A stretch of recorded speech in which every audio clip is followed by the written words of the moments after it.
go do something more important, that's fine. Not a big deal. Just won't bring anybody up to the stage. Can't mess things up. Okay, going. It's Matt Slick Live. Matt is the founder and president of the Christian Apologetics Research Ministry, found online at carm.org. When you have questions about Bible doctrines, turn to Matt Slick Live, parentheses, taking your calls and responding to your questions at 877-207-2276. Here's Matt Slick. Everybody, welcome to the show. It's me, Matt Slick. If you want to listen online, we have finally got something fixed. We have another YouTube account, and so you can check that out. There's a link in the calendar area. I think Laura's going to fix that. Is that right, Laura? You can nod. Yeah, that's okay. Good. And so she'll be doing that, and we're just going to be moving from account to account when needed. Not a big deal because we have the stalkers out there who don't like what I say on the air and then complain to the powers that be, and then I'm not allowed to have the freedom of expression because they call it this thing called disinformation. What is disinformation? What is the standard by which you have truth so that you can know what is not true? You see, that's something they never tell you. Why? Because truth is not a thing they want to deal with. Which reminds me, I'm rewriting my first novel, The Influence, and literally, I've been going through the issue of truth and the angel and the main character Mark in my editing. Just finished a dialogue in the nature of truth as it rests in the heart and mind of God, and how do you know truth and things like that. Nice discussion. That's for the readers later on, so they can learn a little bit about some issues and. In fact, my wife was editing through the first chapter, and she says it's scary. She says it's not easy to read. She didn't mean that the style wasn't good. She goes, man, these demons and stuff that you have, she goes, it's intense. I said, yeah. I've had a couple of women tell me they couldn't finish the novel because it was too intense for them in some places.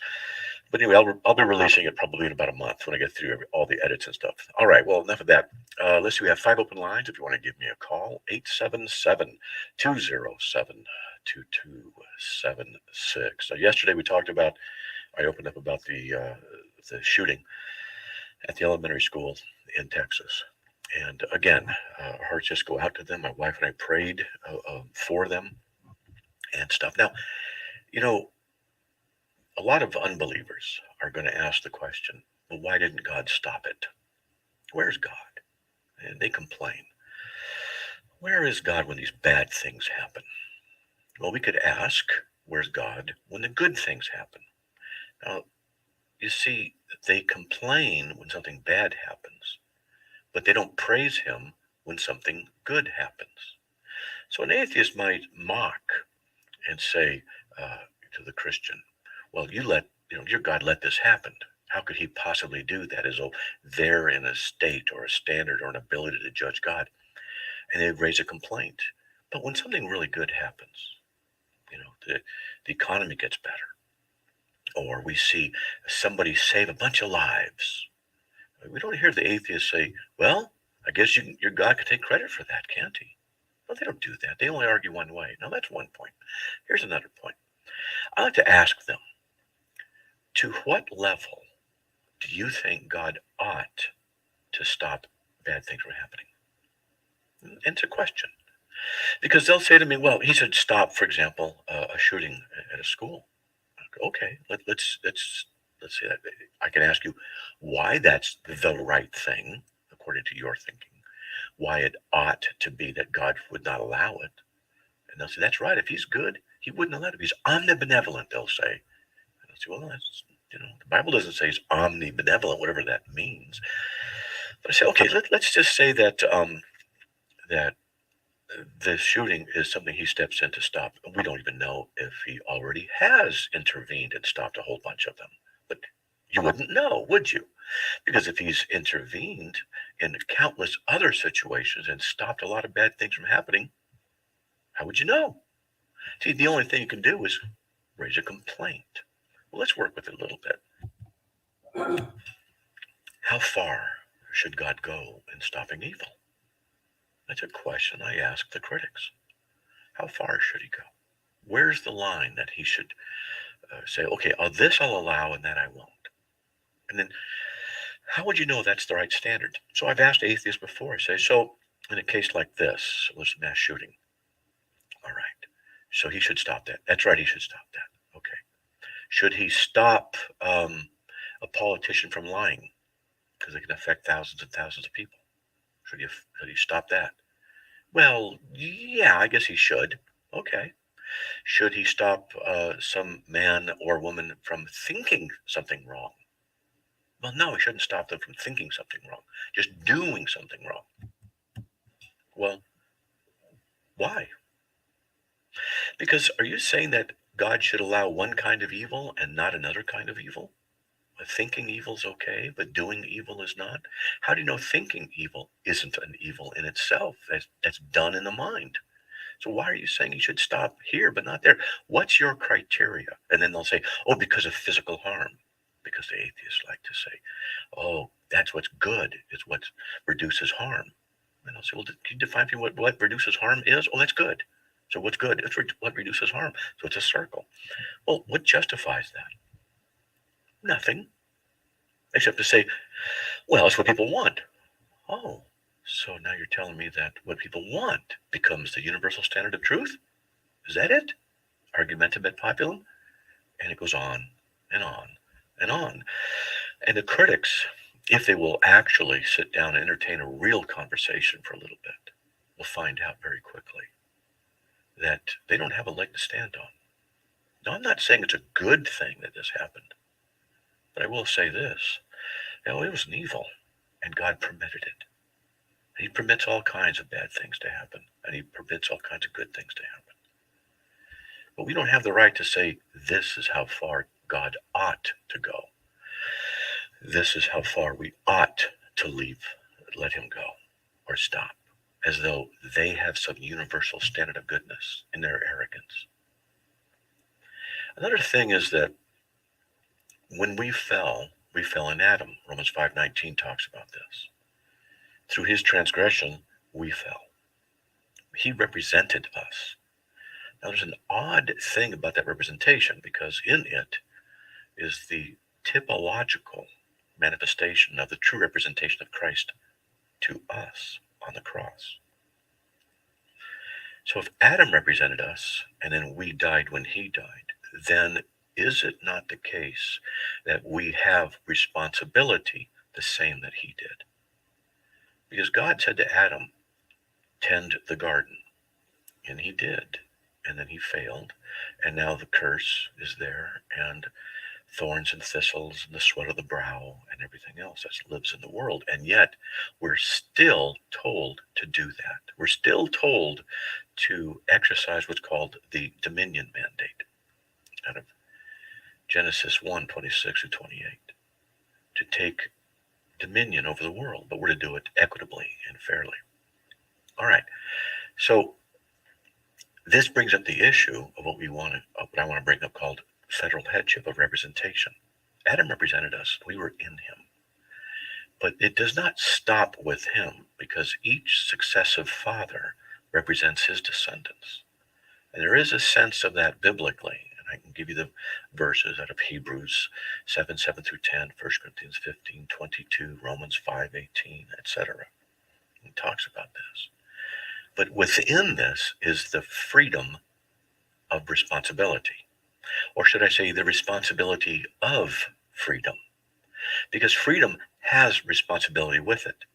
And God has made us in his image, and whether the believers or the unbelievers want to accept all that goes with it.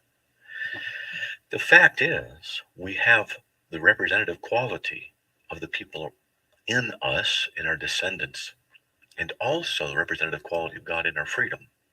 How then are we exercising our freedom? How much freedom should God stop in order to satisfy the critics? How much should he say, okay, I'm going to stop here? And maybe he has 1,000 times, and not once has any unbeliever critic said to the true living God, thank you for what you've stopped. Well, they can't. They don't believe in him. They don't trust in him. And they wouldn't know. So in their arrogance, they assume that God only lets bad things happen. They're foolish in this. And they don't understand that we have freedom. That freedom brings responsibility. And though we do not always act responsibly with the freedom that we're given by God, we recognize this because we see failures, we see inequities and sin and rebellion and death. We still know that we have that responsibility. As Christians, we know this, and we're to act in a manner that's pleasing God. So one of the reasons I believe that God allows evil to happen is because of our freedom, that he allows us to exercise our freedom, to let that freedom stand and be part of what we are. And in that, there's good and bad that comes. If you want God to intervene so much, you're saying lessen our freedom. But this is the problem. The critics want freedom from God, and then they complain to God and about God when things don't go as they think they should. And they don't realize that when Adam and Eve were in the garden, that things got bad after they started thinking such things as, and I'll paraphrase, I'll do what's right in my own eyes. I'll decide what is true. I'll decide what responsibility I have with my freedom. When our ancient parents, Adam and Eve, acted like atheists, it went bad. You see, atheism does not include God in the realm of explanatory power or of the ultimate reason for our existence or the foundation of morals. What the atheists do is they negate God from all of these. And in that vacuum, what fills that vacuum is pride and arrogance and their own subjective view of morality. And they will then fill that void with what they think is right and good. Homosexuality, LGBTQ, abortion, racism, socialism, communism, all kinds of things that stand against the truth of God and his nature and is revealed. And then when things go bad, they complain to God. And God says, you don't listen to me. You're getting what you want. You're getting what you deserve in the world that you have made, in the world where you have kicked me out from schools, from politics, from society, from education, from entertainment. In fact, they've insulted God, demeaned God, ridiculed God. And then when the fruit of their poison is manifested in society, they then blame God and complain. And then what they want to do is restrict the rights of others to take care of the problem that they themselves helped cause. They don't realize that freedom brings responsibility, not restriction.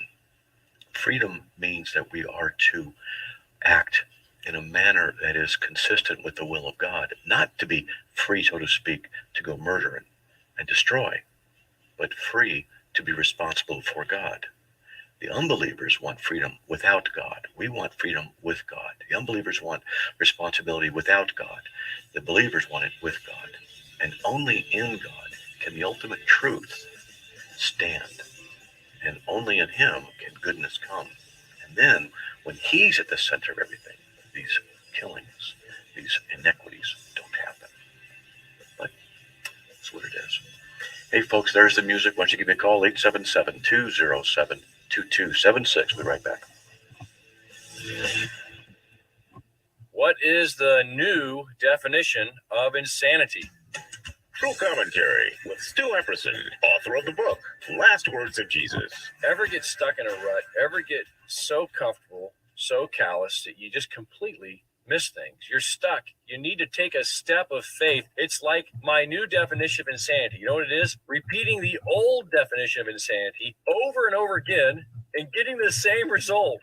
That's right. Maybe you have insanity going on in your life and you need to take a risk for the Lord. Take a step. Jesus said 2 words to Matthew, the tax collector, follow me. And it says in Luke chapter 5, verse 28, he left everything, rose up, and followed Jesus. Maybe it's the definition of insanity not to follow Jesus. True Commentary with Stu Epperson, author of the book, Last Words of Jesus. Available now in bookstores. Learn more at lastwordsofjesus.com. What is the new definition of insanity? True Commentary with Stu Epperson, author of the book Last Words of Jesus. Ever get stuck in a rut? Ever get so comfortable, so callous that you just completely miss things? You're stuck. You need to take a step of faith. It's like my new definition of insanity. You know what it is? Repeating the old definition of insanity over and over again and getting the same result. That's right. Maybe you have insanity going on in your life and you need to take a risk for the Lord. Take a step. Jesus said 2 words to Matthew, the tax collector: follow me. And it says in Luke chapter 5, verse 28, he left everything, rose up, and followed Jesus. Maybe it's the definition of insanity not to follow Jesus. True Commentary with Stu Epperson, author of the book Last Words of Jesus. Available now in bookstores. Learn more at lastwordsofjesus.com. All right, crew, let's get her done. Honey, you want to give me a hand? I'm planting that tree, remember? No matter how large or small your digging project may be, no matter how urban or rural, you must always call 811 before any digging project.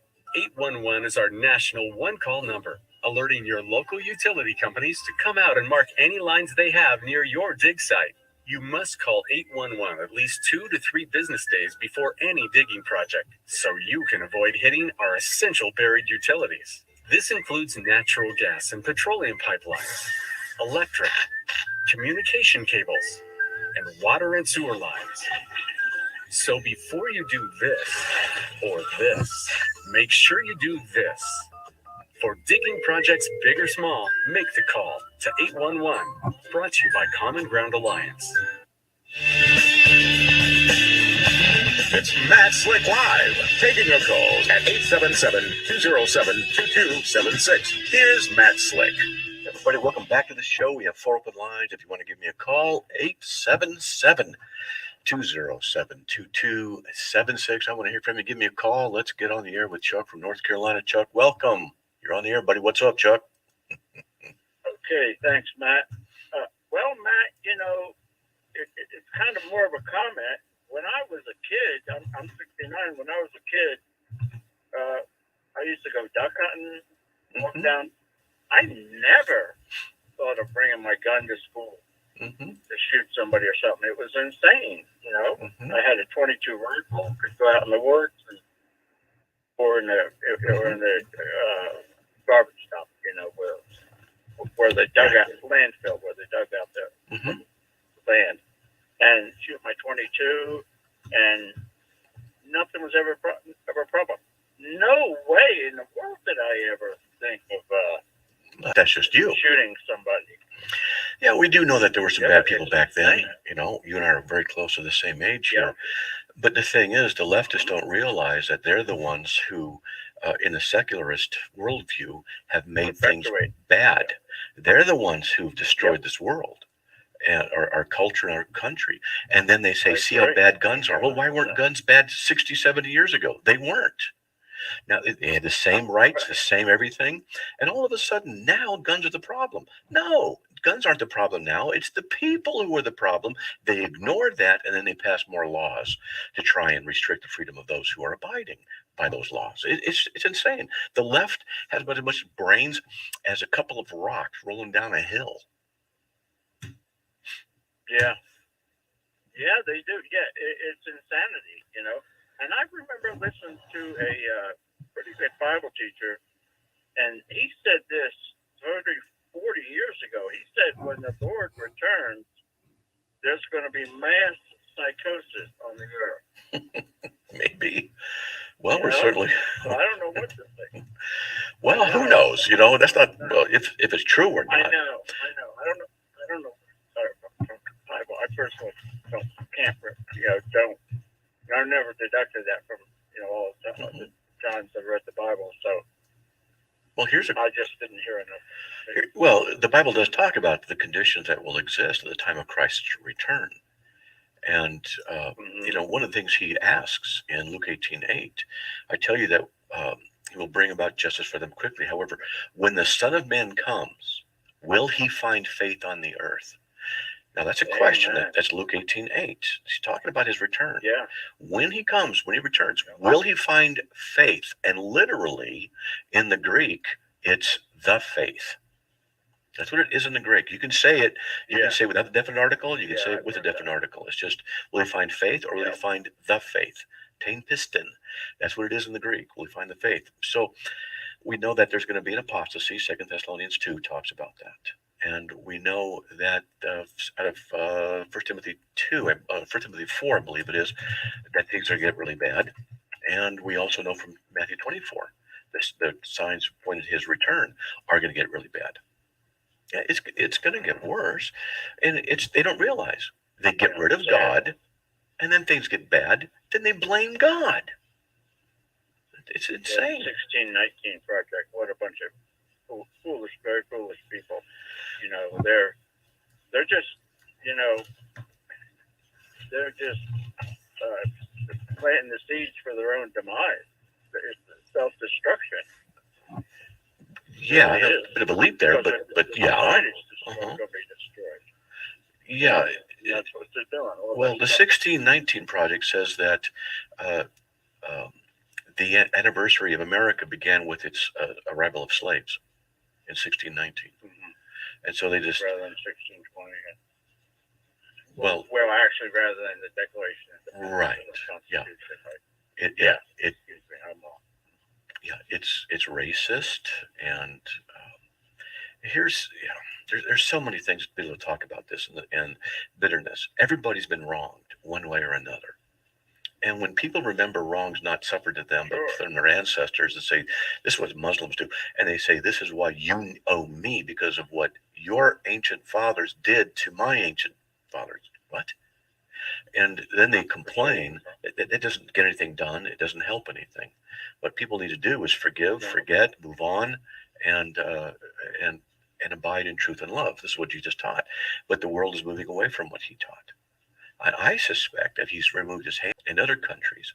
Well, they basically turned their back on him, and he's removed their hand of protection upon them, and they're going to suffer the consequences. And that's what we are doing. That's what's happening here in this country. And the solution is Christians repenting, praying, and standing up, marching, not rioting, but doing everything peacefully and voting and doing what they got to do, because wickedness is in control. Because we believe in love, we don't believe in that.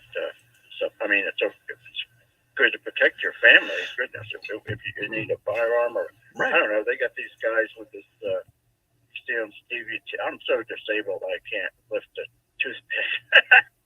I'm just pre-back operation when did it. But anyway, I don't know. Some of these guys say you shouldn't even have a gun to protect yourself. You should learn some of this kung fu stuff. Well, or these tactics actually that they teach in the Mossad and the SEALs and all this. But I'm not going to worry about it. I can't worry about that too much. Well, I've had judo and kung fu and Krav Maga. So I've got years and years of martial arts experience, but you know why I have to, because of what I do for a living. You know why the Second Amendment was there to provide defense against the government. That's what it was for, to make sure that the government couldn't come in and do what it was doing again. That's why they put it in there, and they debated whether to put it first or second, but they figured they'd put it second. And so it's there. And it's not just so that we can have guns because we think they're cool. It's so that we can defend ourselves against the government in its oppressive ways. That's what it was for originally, in that context. Okay? Because then they could defend themselves well. Yeah, with equal weapons. You know, it was just shooting equal weapons, right? But we don't have that but now. now it's not so good now. Yeah. But it's just... well, I'm glad I'm saved, and I want more people to get saved. One thing got me today, and it killed me. I'll tell you what, I was in Scotland, on a ship over there, and I handed the girl a track after I bought Jonathan Edwards' surprising work, on the revival. Okay. Surprising narrative of the work in New England, something like that.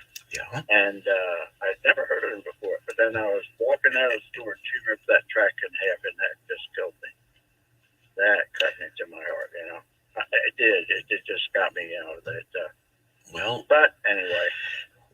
do appreciate calling. God, And, just and yeah, thanks, man. Just kind of, my thoughts and just how crazy things have gotten. yes, You know how you used to play as a kid. yes, Kid. I remember, and how it was safe. Not Just anymore. to be able to go out, play. You're right. Yeah, You're right, it's Chuck. awful. Appreciate it, buddy. Okay. Yeah, thanks, Matt. I'll see you later. All right, man. God bless. Hey, folks, wide open lines. If you want to give me a call, 877-207-2276. We have to kind of go with the flow of the times here. And there's a break, so I want you to give me a call. We have 5 open lines. I want to hear from you. 877-207-2276. Be right back.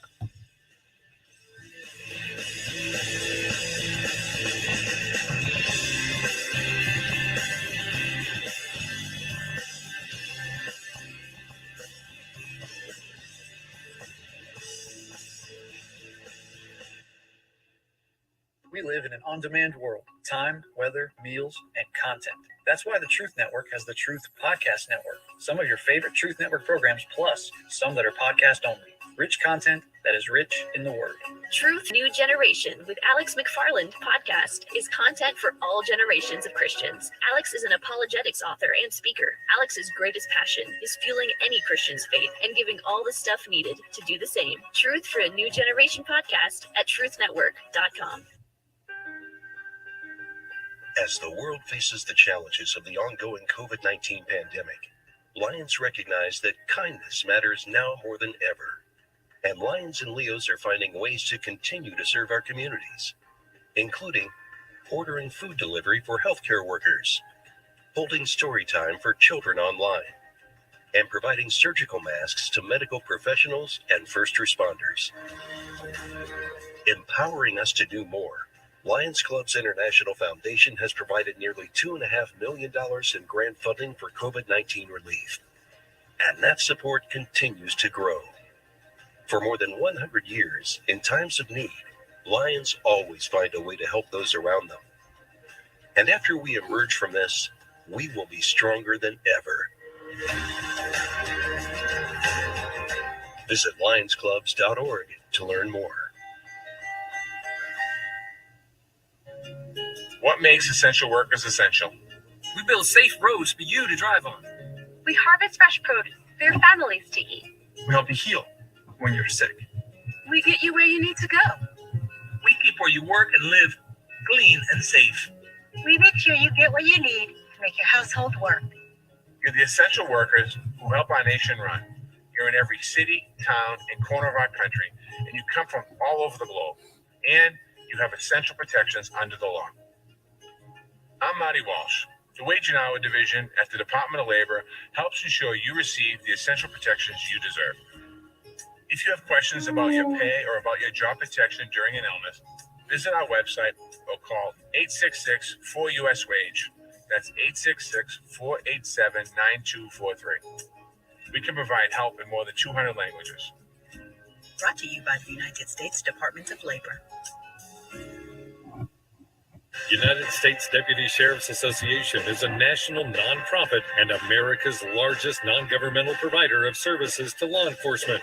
USDSA assists city, county, state, and federal law enforcement agencies through our many varied programs, including free safety equipment donations, free officer survival training, cash donations, and condolence letters to the family of law enforcement officers who perish in the line of duty. USDSA. It's Matt Slick Live, taking your calls at 877-207-2276. Here's Matt Slick. All right, everyone, welcome back to the show. Let's get on the line with Rick from High Point, North Carolina. Rick, welcome. You're on the air. Matt Slick, Rick from High Point again. Hi. Okay. First thing, hold on. First thing, I'll listen to your commentary when you first came on there, and I listen to you every day. Of course, I disagree with you a lot. But all I got to say concerning that commentary is amen, amen, amen, and hallelujah. Praise you God. were right on point with everything you said. This is the, let me calm down. This is the problem I have when I listen to you and people talking about Christianity. so many people have with you, Christian folk, even master theologians, they might know the Bible and quote it like you can, but you're the only person that I know, number one, that can back up what you say with Christian, with Scripture. But number two, you know how to apply common sense. 99% of the people I talk to, Christians that on your show, don't have common sense at all. Not in how to apply it with the Bible. Okay. They just don't. Just like the guy that just called and he was saying, he was trying to, I guess, show this woman something or whatever, and she ripped it up and hurt him to his soul. But that was her right. Yeah, but it still hurt. Us being Christian, we still had a right to disagree. Now, here's my question. Well, you just screwed me up with the gun thing. You said that the right to bear arms was meant for people to defend themselves against the government. Am I right? Yep. Okay. How are they supposed to defend themselves against the government with a gun?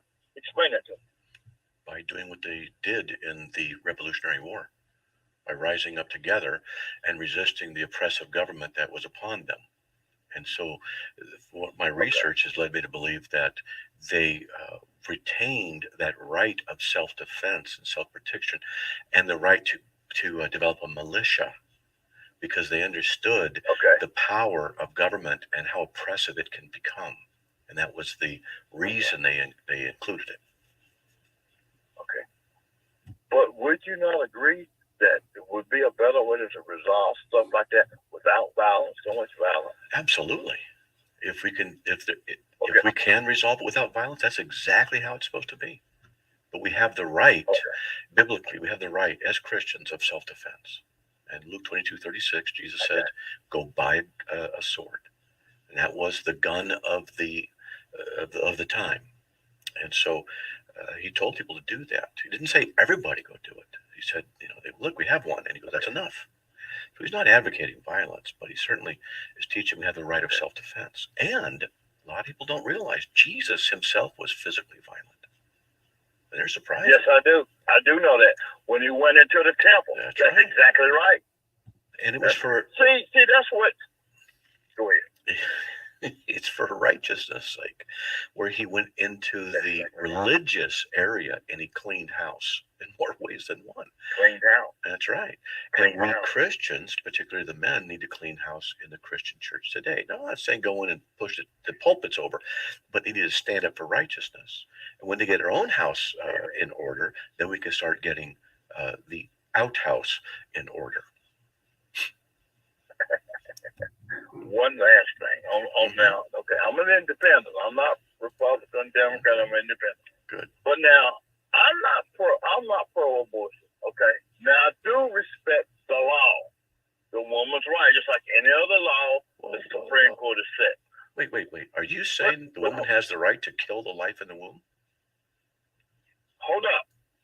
I said I respect the right law. I didn't say I like it. No, I didn't say if you like it or not. No. Hold on. You said something. Now I'm going to tackle it. Are you saying it's okay? Okay, go ahead. Are you saying it's okay for women to kill the life in their womb, to kill the babies? No. The Bible says do not murder. Right. That's what it says. It don't say it. Just people get it twisted. It says it just says do not kill. It don't say that. It says murder. Yeah. Killing and murder. So what are you saying? What are you saying about the women who? Are you saying they have the right to do that? They have the right to kill the life in them? Is that what you're saying? Okay, let me say it like this. I respect their right. I just say I have to like. Respect what right? Wait. What right? Here we go. I love to talk to me in your ass. Go ahead. What right are you saying you respect? The law, the Roe v. Wade. Okay, so you respect. Hold on. So you respect their right to kill the baby in the womb. That's what you're saying? No, I respect her right to choose to do it. Oh, so you respect her right to choose to kill the baby in the womb? I have to if it's the law. Oh, no, you don't. If it's the law. No, you don't. If it's the law. Okay. The law is not. What about? No. Hold on. What about every other law, though? Hold on. Okay, go ahead. law is not supreme. God is supreme. Whenever a government becomes oppressive, and whenever a government starts to destroy its own people and destroy what is it's meant to do, to provide for the people, to protect the people, and to provide for the safety of families and the population therein. And when a government turns against that, then we have grounds to redo that government. We do not, as Christians, we do not approve of their promotion of homosexuality and abortion. We do not approve of it, and no Christian should ever approve of a woman's so-called imaginary right to kill the baby within her womb. It's not her right. Okay. Now, listen. I stand corrected because what I was doing when I made this statement was looking at it from a pure legalistic standing and not the Christian realm. Well, so let me get this straight. So you were dismissing the truth of God and using a secular viewpoint as being valid? Well, I guess I have to admit that I'm wrong. Wait a minute. Okay, what I want you to do after the radio show, I want you to politely and gently walk to the nearest wall and bang your head against the wall several times. Okay, just want you to kind of shake that out of you. Okay, I want you to just say, "Yep." I have no problem doing that. I have no problem doing that. But now here's the thing, though. With the law that just passed, with some of the things they're trying to do, make exceptions for the rule. Life of the mother, rape or incest. Okay, well then you're still killing the fetus. You're still killing the child. And I've written a lot on it, and I've challenged people to public debates on it, and they don't want to tackle it because they don't have answers to difficult questions. The life in the womb doesn't begin in the womb; it continues in the womb. The sperm and the egg are both alive. They unite. They continue. There's then a unique genetic formation, unless it becomes a twin. But at that moment, that's what it is. I asked them, is it human or is it not human? It's either one or the other. If they say it's not human, I'm going to ask them questions. Then what is it if it's not human? And they'll say they don't know what it is. They just know it's not human. Then I'm going to ask them other questions like, well, then is it okay to transfer that fertilized egg and put it into the womb of a dog? Because if it's not human, it shouldn't be a problem, should it? Then it's all of a sudden, wait a minute, that's different. Well, why? Because the genetics is not the same as that of the human. Then they say, well, it has to be personhood. What gives that definition the right place? That personhood is what makes someone viable as a human. Because if you have a man who's in a coma, and he's been in a coma, and he's not exercising into the attributes of personhood, self-awareness, awareness of others, communication, love, joy, peace, rational thought, he's not suddenly not human because he's not exercising the attributes of personhood. Humanity and humanness are different than the mere attributes of the physical sense. And so if they don't know what it is in the womb, they should not be killing it. Furthermore, what happens to that life in the womb that alters its essence from non-human to human? What is it that occurs that suddenly now it's changed in its nature and essence? Then there's the stupid people who say that the child doesn't have rights until it's born. They say, yeah, even an hour before you can terminate.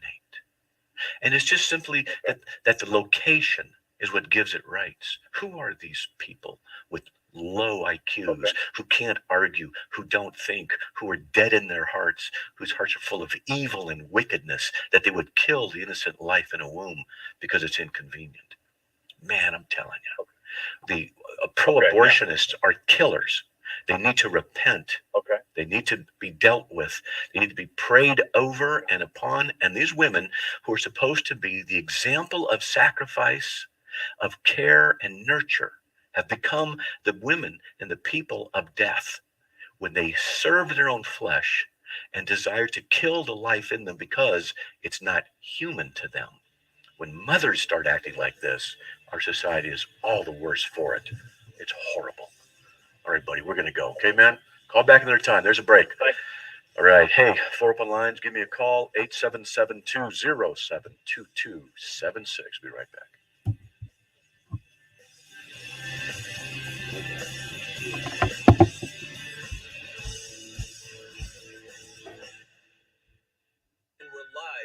outside the Perez family home, just waiting for the... And there they go, almost on time this morning. Mom is coming out the front door strong with a double-arm kid carry. Looks like Dad has the bags. Daughter is bringing up the rear. Oh, but the diaper bag wasn't closed. Diapers and toys are everywhere.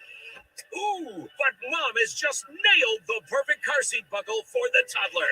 And now the eldest daughter, who looks to be about 9 or 10, has secured herself in the booster seat. Dad zips the bag closed, and they're off. But looks like Mom doesn't realize her coffee cup is still on the roof of the car, and there it goes. Oh, that's a shame. That mug was a fam favorite.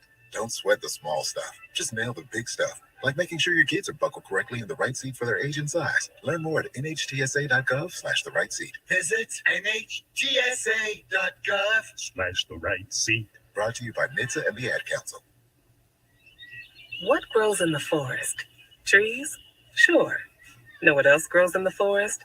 Our imagination, our sense of wonder, and our family bonds grow too. Because when we disconnect from this and connect with this, we reconnect with each other and build family memories we will carry with us forever. The forest is closer than you think.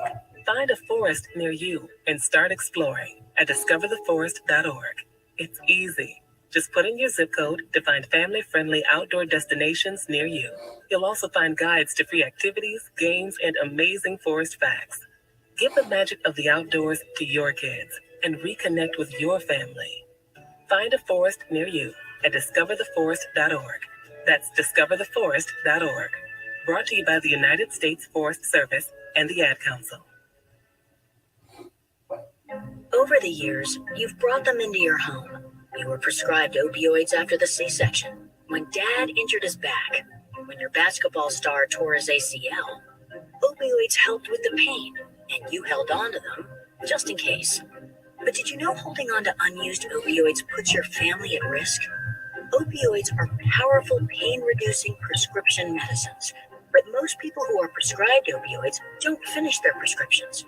So millions of unused opioids are sitting in homes across the country. And tragically, more than 100 Americans die every day from overdoses involving opioids. What can you do to protect your family? Remove the risk of unused opioids from your home. Pills, patches, or syrups in drawers, purses, and cabinets, anywhere they might be hiding. To find out how to dispose of them properly, visit www.fda.gov. It's Matt Slick Live, taking your calls at 877-207-2276. Here's Matt Slick. Okay, everybody, welcome back to the show. 3 open lines, 877-207-2276. Let me just say before we get to the callers that we stay on the air by your donations. If you are, considering supporting us, we'd really appreciate that. All you got to do is go to carm.org, carm.org/donate. And we ask $5 a month because that helps us create budgets. What we're trying to do is get 1,000 people who do $5 a month so that we can pay bills, pay the missionaries, and continue in the radio show. And if you like what you hear, praise God. And if you don't, keep listening. You'll see what happens. All right, let's get on the air with Mike from North Carolina. Mike, welcome. You're on the air, buddy. Hey, Matt, I really don't have a question, just more of a statement for my age. I'm 75 years old, and I remember a time when you could mail order guns. They've had these magazines, and you just fill out the little form, send it in. You could get an M1 carbine for $20, an M1 Garand for about 30. You could mail order pistols, handguns, and I also remember at that time there was prayers in the school. We opened the school day with prayer. I went to a public school. The 10 Commandments at the entrance to our school were the 10 Commandments, one of which says, "Thou shalt not murder." There was Bible reading every day. Some passage from the Bible that was read over the intercom. So our society has changed, tremendously. And what we did was we flushed God down the toilet and made whatever feels good, and even back then, they talked about violence, that that television promoted violence. But I remember the violence that was on TV. The good guy always won. But that's not true today. What we teach is gratuitous violence, and it gets more and more graphic. And it's not just the TV, but it's the video games. They did a study on these video games and these shooters, and found that a lot of these shooters were experts at the video games, and some of them had never been to a shooting range. They learned how to shoot through the video game and could execute tremendous shots. Well, also in movies, evil people are the ones who are the heroes now. People who fornicate, who lie, who steal. Those are the ones who are now the heroes. That's another thing. Right. And there's a phrase, I believe it's in Judges, I'm going to find it. Everyone did what was right in his own eyes. And it's a phrase that is used to describe the decay of the nation of Israel and its morality, and how it rebelled against God and breaks apart and becomes oppressed because everyone did what was right in his own eyes. And that's exactly what's happening today. Yep. Right. And even and back then, an abortion was illegal. Yep. And you're right. You know, we can just thank the secularists, the humanists. So we can thank the secularists, the humanists, and the atheists for changing our country and for bringing to bear the increase in violence, in adultery, in divorce, in pornography, in mass shootings, and all of it. You can thank the leftists, the secularists, the humanist, atheists for it. Yep. Put the blame where it belongs. Yep. Yeah. But in my lifetime, I have seen enormous changes in this country, and I never thought about it the way I do now until I became a Christian. I became a Christian at a very late age. I was 49 when I became a Christian. I was raised a Catholic, but as I tell people, I gave it up for Lent, and became a born-again Christian when I was 49. Good. So somehow God opened my eyes. Yeah, by his grace. And, you know, I'm with you. I'm 65, and I've seen great changes.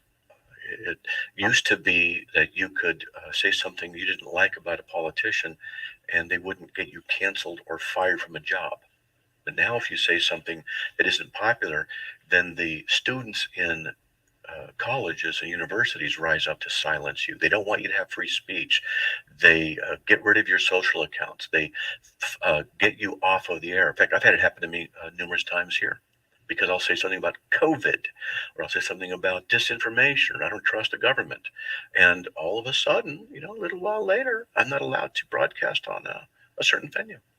So it used to be we were free, but you got to understand, the secularists' idea of freedom is not freedom. It's oppression. And then they call it freedom because they don't want you to freely say what you think, because you might disagree with them. And so therefore, no, we want freedom. Freedom for truth. Freedom for everything, not what you think is true.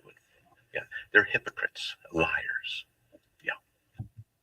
Yeah. One more thing. I'm Cuban descent. Okay. First generation American. And I remember when Castro took over, I was in Cuba throughout the 50s before he took over and then afterwards. But one of the first things he did was he collected everybody's guns. Absolutely. He used to say, armas para qué, which means, why do you need guns? You don't need guns for anything. And so he rounded them all up, and now they're stuck. Yeah, they can't defend themselves. That's right. Totalitarian regimes don't want an armed citizen, because the armed citizen can then fight back. They want control. That's what the secularists want. They want control in all areas, from freedom of speech to self-defense. They want control. I've been telling people this for a long time, and I'm not the only one. And if we Christians don't stand up and say, hey, we've had enough of this, and start uniting and petitioning and gathering publicly and protesting, we need to do this kind of thing, and it needs to be done. And no, ladies and gentlemen, don't put your hope in the pre-trib rapture. Don't do that. It's No. not happening. You know, sorry, I'm going to step on some toes. I love you. Yeah, I think that's done an awful lot of damage. Yes. Yes, it has. In many ways, because that's one of the things before I became a Christian I used to make fun of. The pre-trib rapture is something that has done an awful lot of damage to the body of Christ. Yeah, I believe it has. Yeah, we need to be out there working and changing society, not putting our hope in escaping out of it. And Jesus says, when Luke 18:8, when the Son of Man returns, will he find faith? Well, the pre-tribbers are going to say, yeah, because we've all gone. But they don't realize that he says when he returns, he will take out of his kingdom those that are stumbling. His kingdom is here. People don't realize it because too many dispensationalists, premillennialists, and pre-trib rapture people have been teaching this escape mentality, and we live in America, and we don't have to go through suffering because we're blessed. And it's coming down around us. It's coming down. And so I've been telling people, wake up. Don't put your hope in that. Don't do that. And if they realized we're in this world for real, and then they were to do what Christ said, go make disciples of all nations, things would be different. But the Christian church here in America largely is weak, apathetic, and lazy. Largely. Okay? There's a lot of good people out there. But yeah. All right? Okay, buddy. We got another caller waiting. All right, man. God bless. That's a little wiggle.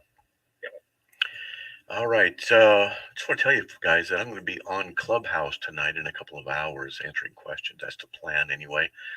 Clubhouse.com, or you go to Club Deck and download it. But also on your phone, Clubhouse. Just look for, just do a search for my name, Matt Slick. You'll find it. Let's get on the air with Nancy from Virginia. Nancy, welcome. You are on the air. Hi. I had a question about what does it mean, the scripture, the pearls before swine? Okay. It's Matthew 7:6. Do not give what is holy to dogs. Now, dogs was a reference to the Gentiles, to the people outside Israel. Now, you got to remember, Jesus was sent only to the lost sheep of the house of Israel, Matthew 15:24. He wasn't sent to the Gentiles. A lot of people don't know this, but that's the case. He said he was only sent to Israel. Israel rejected the Messiah. We, the Gentiles, are grafted in. That's part of the divine plan. But covenantally, Jesus was only sent to the lost sheep of the house of Israel, Matthew 15:24. And so dogs was a term used to describe the Gentiles. You can see that by going to Psalm 22, which is a prophecy of the crucifixion of Christ, where it says, dogs have surrounded me, a band of evildoers has encompassed me. So what he's saying here in Matthew 7:6, do not give what is holy to the dogs, to those who are ungodly, and do not throw your pearls before swine. Swine are the unclean animal, and pearls are of great value. Don't give holy things to the dogs. Don't give it to them. What would be holy? The teaching of truth, for one thing, because all truth rests in the mind of God. And that which is true is that which conforms to the mind of God. Therefore, truth has a holy value. When Christians give it to the unbelievers, they're throwing pearls before swines. And what they're doing when they let the unbelievers rule in politics and education and everything else, because they're not doing what they're supposed to be doing in the world, they're ultimately giving what's holy to the dogs. Okay? Wow. Okay. Thank you. You're welcome. Thank you. God bless. God bless. Also, folks, we have nobody waiting. I'm going to just finish up this verse, Matthew 7:6. Do not give what is holy to dogs. Do not throw your pearls before swine, or they will trample them under feet and turn and tear you to pieces. What's happening in this culture today is the Christians are being more and more persecuted.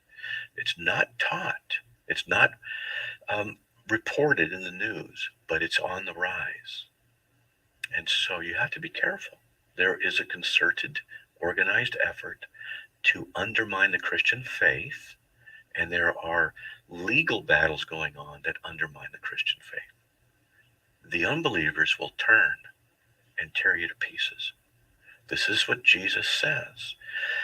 Matthew 7:6. Do not give what is holy to dogs, and do not throw your pearls before swine, or they will trample them under feet and turn and tear you to pieces. Matthew 7:6.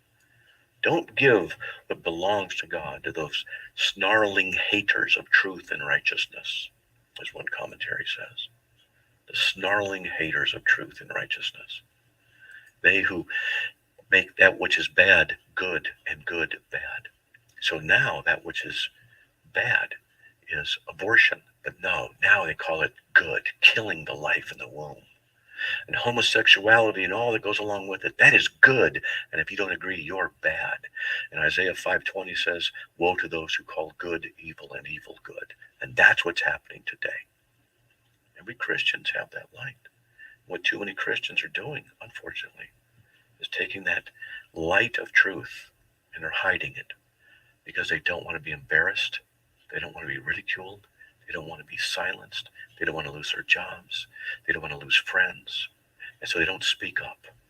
And they go to church and get babysat and coddled and nursed. And the pastors are supposed to equip them for the work of ministry as they send them out into the world and make disciples of all nations. This is what we Christians are called to do. We're not called to cast our pearls before the swine because they'll come after us.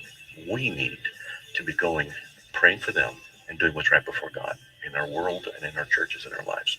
Amen to that. May the Lord bless you by his grace, folks. We'll be back on here tomorrow and we'll talk to you then. So we'll see you. God bless.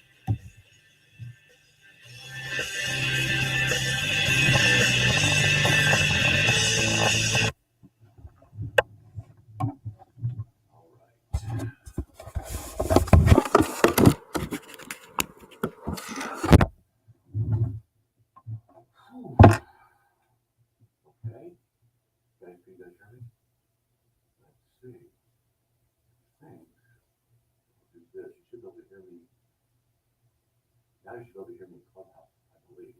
I'm going to switch this on the after show thing. What I'm going to do in the Clubhouse thing is turn it off in a sec. And in 2 hours, we'll be online. And Silver Star is going to help moderate with you. So we'll see what happens. All right. So, all right. And I'll give you guys in the after room. There you go. You guys come on and we can chat a bit. All right. In fact, I'll put it here in the link if you guys want to join from the Clubhouse. You want to come in here, I'll leave it up for another minute. I'm going to close it out. Clubhouse. People come in after the show. We broadcast live on YouTube and on Facebook and on StreamYard and in Odyssey. And so if you're interested in just, come on in. You can talk. All right. Okay. If not, no big deal. All right. There you go. I'm closing it out. And let's see. In that room. There we go. Talk to you guys later. Be back on Clubhouse in a couple of hours. All right. I got to go get out of this shirt. There's something in the sleeve itching the crud out of me. You guys hear me okay? I can hear you through StreamYard just right. Good. All right. Yeah. Let's see. During the show on the other headset, we've returned to that sort of string and tin can flavor. Really? Just a little bit. Just a little bit. It's enough to be noticed if you're wearing headphones. It might be just a bit annoying. Well, what I did was I took the little box, you've seen it on my desk, that I have that Mickey Mouse microphone and headset thing in there. And because the wires would go into it, it wouldn't close all the way. So I just took a saw yesterday and just sawed a little slot out of it, just enough of the wires so that it would close, hopefully improving the sound. But I guess it didn't really, huh? I think the sound on the callers was improved a little bit, if that has anything to do with that hookup. Okay. The station stream and the caller stream sounded quality. Okay. Matt says, what's up with the show audio? Okay, don't know. What does that mean, what's up? It's much better. It's much worse. It's tinny. It's not. What is it? What's the issue?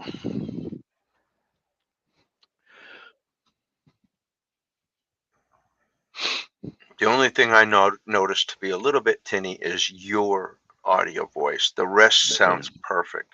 Commercials are good. Callers are good.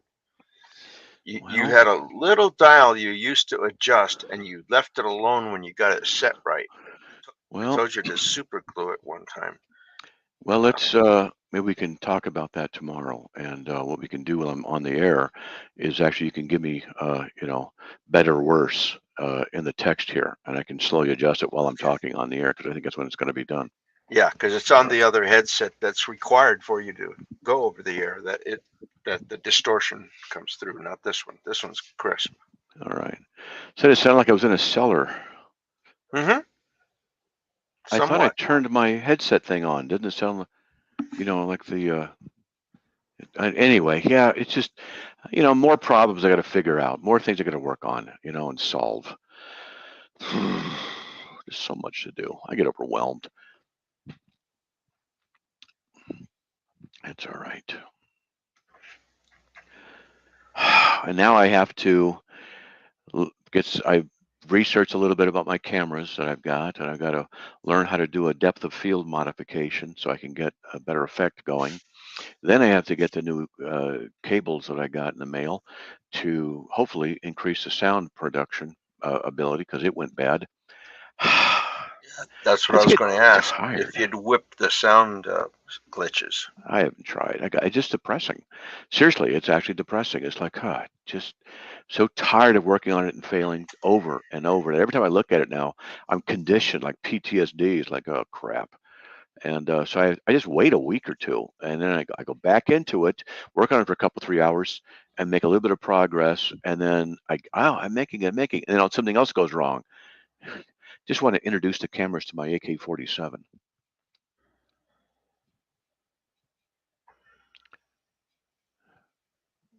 Are the pictures on the wall straight? Let's see. This might be a little bit off. How about that? And that one, yeah, they're straight, but just the angle of the camera makes them look a little bit off. You know what I could do is take that one picture, put it on the floor. Because I know people like it on the floor, don't they? It makes them feel better. All right, let's see. Oh, good.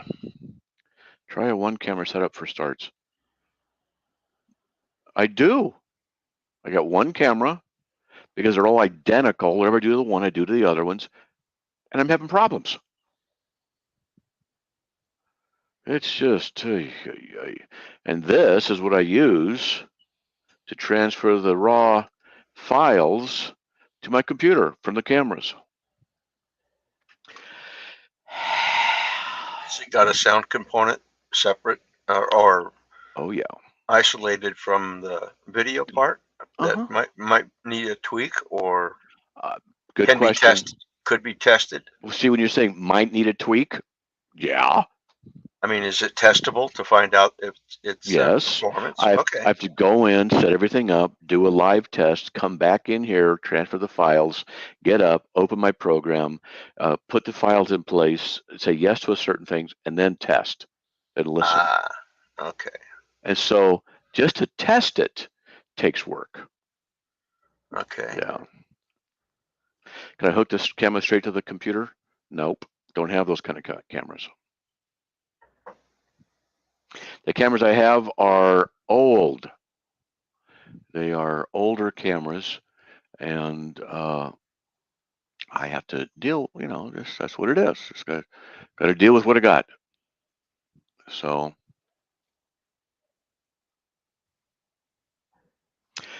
yeah.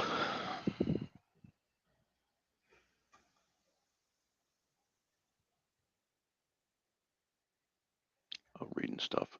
All right. So it gets frustrating. I'll admit it. The whole thing gets frustrating. I just get tired of having to push a rock uphill all the time. You just want things to go smoothly. I want to do videos. I can't get them to work right. It's driving me crazy. If I was using cell phone instead of an old camera, yeah, that's another issue. Some of them are very high quality. But then it's just a cell phone. Am I going to do a 10-minute video on a cell phone? It's just sitting in one place. That's not what I want to do and produce. We want to produce something that's going to be good, so that we get it. I set my standards a little bit higher than some people. Trying to get it good. It slows me down, but that's what it is. Skeet shoot the cameras.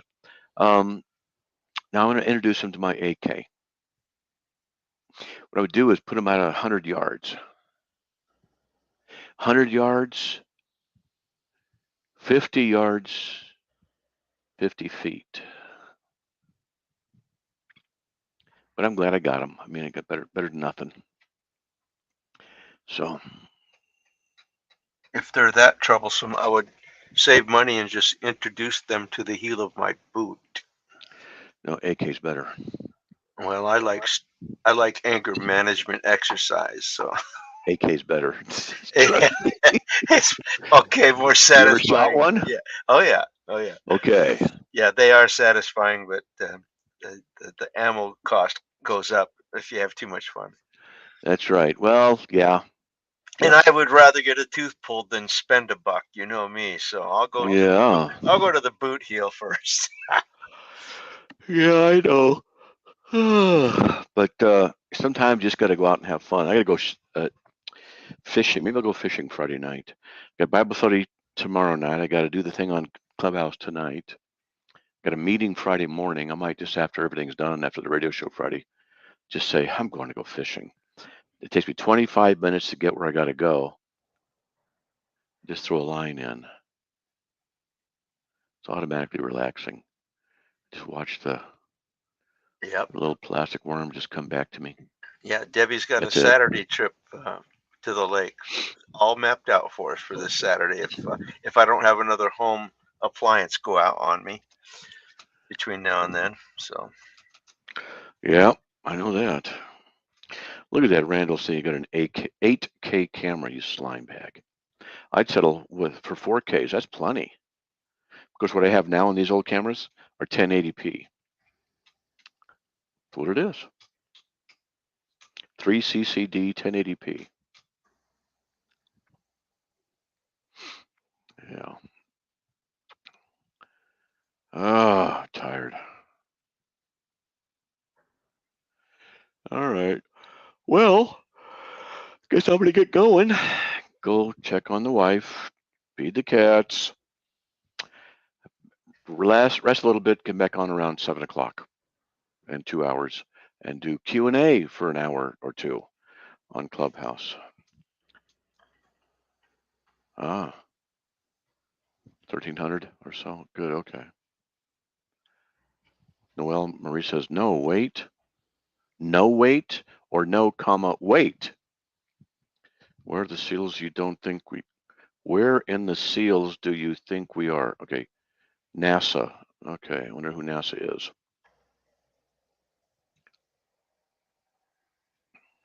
I don't know. Office space. I can't get a radar fix on that handle, NASA.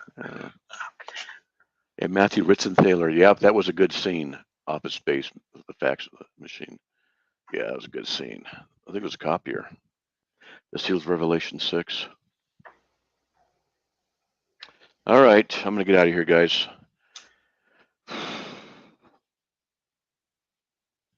Yeah, that was good with Eli. It was good stuff. All right, everybody, shutting it down. Thanks, Things Matt. to do. All right, we'll talk to you guys later. God bless.